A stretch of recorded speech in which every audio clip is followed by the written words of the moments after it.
Let's talk about a few general guidelines to follow as you're playing the Perfect Christmas game. Now, there's separate videos on setup and how to play and what each one of the cards do, but I just want to talk about a few overarching rules. One is that you may not pass on your turn. When it comes to you, you must go ahead and draw a card, play a card, and discard down to 5. You cannot voluntarily skip your turn. You may only play one card per turn unless instructed otherwise. So even if you've got multiple presents in your hand, I've got 2 here, and I've got a gift limit that would allow me to play up to 3 presents, I cannot play 2 presents at one time on my turn. You can only play 1 card during your turn. You may accrue more than 5 cards during other players' turns, but you only need to discard down to 5 at the end of your turn. You may not voluntarily discard extra cards to take you lower than 5 at the end of your turn. So if I were to play this hand, say I open a present, I play it, I discard it, I've only got 5 cards left, it's the end of my turn, I cannot voluntarily just discard 3 more cards because I only want a few in my hand for whatever reason. Once you get down to 5, that's where you stay. Now if you have less than 5 cards at the end of your turn, that's fine, but you can't voluntarily discard more to do that. If you're at 5, you're stuck there. There are some cards whose actions may give you a choice of one action or a second to take. If one option is not available, you must choose the other one. So for instance, if I have a card that allows me to knock down my opponent's snowman or sacrifice one of my own presents, well, in this case, my opponent doesn't have a snowman, so I would have to sacrifice one of my own presents. Those will be clearly marked on the instructions on the card.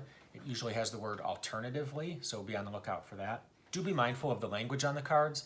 Many actions have the language of may or must. If a card says you may do something, that's optional. If it says you must, that's mandatory.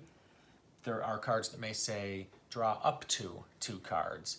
In that case, you would have the option to draw 0, 1, or 2 cards. Unless stated otherwise, instructions that apply to all players should proceed in a round. So if a card says everybody opens a present, that would start with the current player, and that's the one whose turn it is.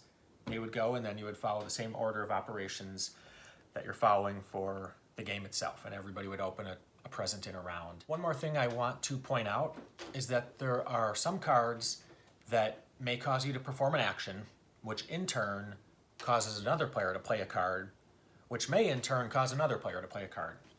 And you need to evaluate those instructions as though they're nested inside of one another.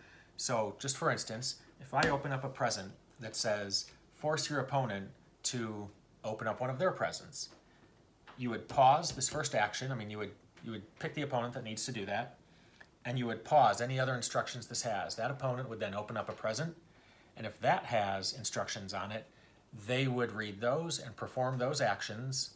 Let's say they go ahead and do that and discard that present, and then you would return to your present and finish whatever final instructions were included. So just be mindful that you may have several nested sets of instructions. You could have 3 or 4 kind of going at one point, and it can get a little tricky, but it's half the fun to say, okay, he needs to finish doing this action, and then I can come back and finish doing what I started, and when that's all done, the first person can get back to their present and see if there's any final instructions to go ahead and figure out.